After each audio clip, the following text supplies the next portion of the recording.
Como podem os poucos governar os muitos? Essa é uma questão fundamental que guia os estudos sobre as elites. Como esse grupo pequeno e concentrado de pessoas consegue governar um grupo grande de súditos, sem que esse grupo se rebele contra os seus bandos e opressão? Para entender isso, vamos entender uma tática que foi usada desde os mais antigos imperadores da história, até o CEO de uma companhia moderna de sucesso. Sejam bem-vindos ao canal do Eremita, seu canal de análises sociológicas independentes. No vídeo de hoje queremos expandir um pouco sobre a teoria das elites. Como sabem, as elites se configuram como pequenos grupos que dominam as massas, isso em diversos âmbitos. A forma como isso se configura já discutimos previamente no meu vídeo sobre a natureza das elites. No vídeo de hoje eu quero passar a tratar dos mecanismos utilizados pela elite para exercer o seu poder. E não podemos começar com outro mecanismo a não ser o do vídeo de hoje, que é o mais constante e efetivo da história da humanidade. Isso acontece por um motivo simples. A natureza humana está configurada para garantir nossa própria existência. Cada homem tem fins particulares, porém os meios são compartilhados. Imagine que você quer construir uma casa, mas outra pessoa quer construir a casa nesse mesmo lugar. No que isso se configura? Num conflito. Conflitos são tão naturais quanto a existência humana, quanto o conceito de sociedade em si. Antes de se filiar em larga escala, o humano já estava em conflito com os animais da natureza, pela sua sobrevivência. E na medida que as sociedades foram se modernizando, os conflitos foram se modernizando. Dado que para uma organização coletiva em sociedade se necessita de cooperação, foi necessário que surgissem mecanismos para conter esses conflitos. Nisso surgiu as leis, a moral, o Estado e etc. Ao mesmo tempo, aqueles que controlam essas instituições a rigor, a elite, percebeu algo. Se o que valida nossa posição é a nossa capacidade de resolver conflitos, então as pessoas não vão dar mais poder na medida que não precisarem de nós para resolver seus conflitos. É nessa dimensão que surge a guerra. Afinal, sem um Estado forte, quem nos defenderá do invasor inimigo? Portanto, é preciso deixar o Estado aumentar e tomar as crianças de seus pais para colocá-las no exército. Foi assim que o Estado cresceu por grande parte da sua história. Cria a imagem de um inimigo estrangeiro assustador, para que seu Estado precise crescer militarmente. Isso forçará os cidadãos a abdicarem de seus poderes para fortalecer a defesa de seu país. E uma vez concedidos esses poderes, eles nunca o teriam de volta. Da mesma forma, essa tática de dividir e conquistar também funciona para expedições militares. Os primeiros estrategistas da guerra já viram isso. Sun Tzu já escreveu no Arte da Guerra que para derrotar um inimigo é melhor que ele seja dividido, por um motivo bem simples. É mais fácil derrotar um inimigo numericamente inferior do que um de igual número ou numericamente superior. Por mais que isso seja fácil de entender, a parte realmente importante da estratégia de dividir e conquistar são os métodos. Ao longo da história, muitas foram as táticas usadas para dividir e conquistar inimigos militarmente. Desde espiões e falsos rumores para abalar a moral inimiga, desde iscas, assassinatos, intrigas, tudo para causar um sentimento de divisão no inimigo, para que percam sua vontade de lutar e suas vantagens de lutar em números. Um grande exemplo na história está marcado com o Império Romano.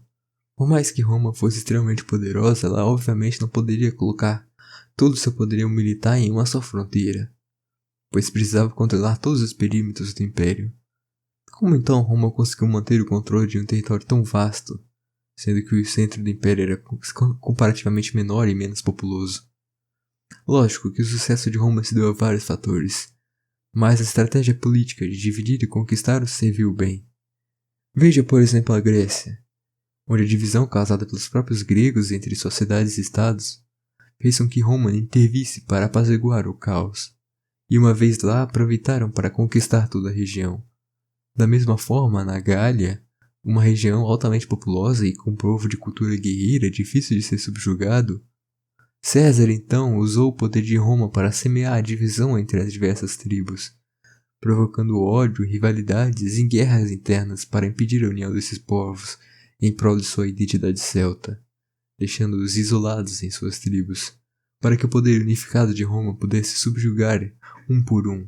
Quando os celtas perceberam que, Se não se unisse, Roma ia subjugar toda a Gália.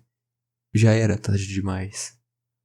Por ser uma ferramenta tão útil, é notório o quão prevalente essa técnica é ao longo da história. Também em toda a relação de poder. Sempre que há uma brecha no entendimento de um grupo, existe espaço para alguém tomar a autoridade para resolver tal conflito. O conflito cria a autoridade de decidir o que é de ser feito. E essa autoridade é tomada por aquele que simplesmente resolveu tomá-la. Uma vez que as duas partes estão em conflito, elas precisam recorrer a um terceiro que faça a intermediação. Não é de se espantar então que as relações atuais são governadas pelos mesmos princípios. Acredito que poucos aqui vão se espantar com o fato de que estamos divididos. A humanidade está dividida em vários aspectos, religiosos, políticos, morais e etc. E isso é algo que em grande parte não podemos mudar. Claro que salvo nos casos de conversões e etc. É muito improvável de que vamos convencer as outras pessoas a terem os mesmos valores que nós, e que muitas vezes esses valores vão entrar em conflito. Portanto, não estranhe quando duas pessoas de valores opostos se entrarem em conflito. É natural. Natural também é esperar que alguém vá utilizar desse conflito para conseguir poder por meio da autoridade.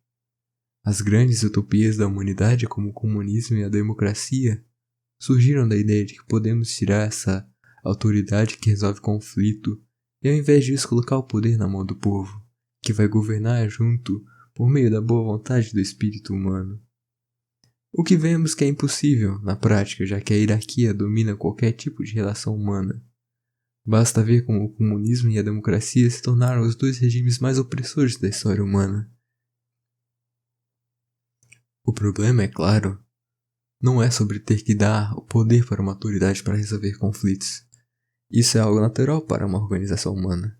O problema é justamente a oportunidade que isso cria. O poder é algo desejável para muitos. Por mais que quando chegar lá vão perceber que não é lá aquilo que se sonhava, a ideia de ter controle sobre outros em suas mãos é extremamente convidativo para as pessoas que vão fazer de tudo para adquiri-lo. Veja o exemplo do que o poder se torna na mão de pessoas torpes, e então você estará olhando para o Ocidente moderno. Através de nossas divisões na guerra, política ou até mesmo no dia a dia, nós do mundo ocidental abrimos mão da nossa liberdade. Deixamos que a autoridade fosse usurpada por aqueles que estão no poder, pois nos prometeram paz e prosperidade. O sistema atual é perverso, portanto não sentem nenhum remorso de utilizar as divisões de nossa sociedade contra ela mesma. Mas é claro, muitos desses pontos são desavenças fundamentais que realmente nos dividem em um ponto fundamental. E precisamos de uma autoridade competente para resolver isso de forma civilizada. Porém, o que ocorre de fato é que essas diferenças fundamentais são exploradas por aqueles que se dizem defender facilmente aquilo que acreditamos os representar, só que na realidade só querem usurpar da autoridade para cumprir os seus próprios fins. Mais do que explorar as divisões naturais criadas por divisões fundamentais da sociedade, as elites perceberam que podem criar as próprias divisões. Elas estão no controle do discurso, no controle da narrativa. Assim, eles podem controlar e radicalizar a população e intervir assim que necessário, gradativamente tirando o direito da população para combater o que chamam de extremismo. Ora, vocês acham mesmo que o CEO das grandes corporações e dos grandes bancos se importam com a mensagem de inclusão LGBTQIA+2? Nas mídias ou com o fim do racismo e do machismo? Mas o que na realidade essas falsas narrativas são, a não ser instrumentos de controle do debate? Parece que as pessoas passem a confiar cada vez menos umas nas outras e passem a confiar mais no poder das autoridades para isso. Como sempre, como caso emblemático da nossa geração e dos tempos que estão por vir, vou voltar a referenciar o caso das picadinhas. A sociedade foi dividida, embora que de forma bem desproporcional, naqueles que ficaram completamente alienados pela narrativa, acreditando que estávamos presenciando um agente patogênico altamente destrutivo. E os mais céticos, a elite, veio com seus especialistas e disse para a sociedade para deixar que eles resolvessem esses conflitos.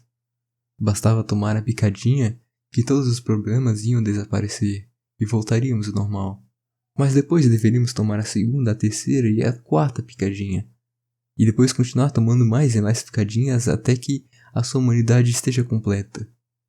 E mais uma vez a sociedade entregou sua liberdade para a elite, dividida e conquistada. O intuito da discussão de hoje é mostrar para vocês uma ferramenta da elite. A ferramenta de dividir e conquistar. De utilizar das divisões existentes ou criar divisões artificiais para assim tornar a autoridade para si e decidir o rumo das massas. Porém, é importante ressaltar que por mais que seja um método até eficaz, o dividir e conquistar não é a única ferramenta utilizada pelas elites. Portanto, nem tudo é uma psyops. Porém, não podemos descartar todos os interesses ocultos e conspirações reais que regem o nosso mundo. Para fazer a análise certa, nos requer muita paciência e discricionariedade. Bom pessoal, para o vídeo de hoje é isso. Fiquem ligados aí no Eremita Season 4 que tá saindo bastante vídeo de forma constante. E enfim, inscrevam-se aí no canal, ativem o sininho, deixem um like que é bastante importante. E valeu, deixem seus comentários aí que vou tentar responder todos na medida do possível. E até o próximo vídeo.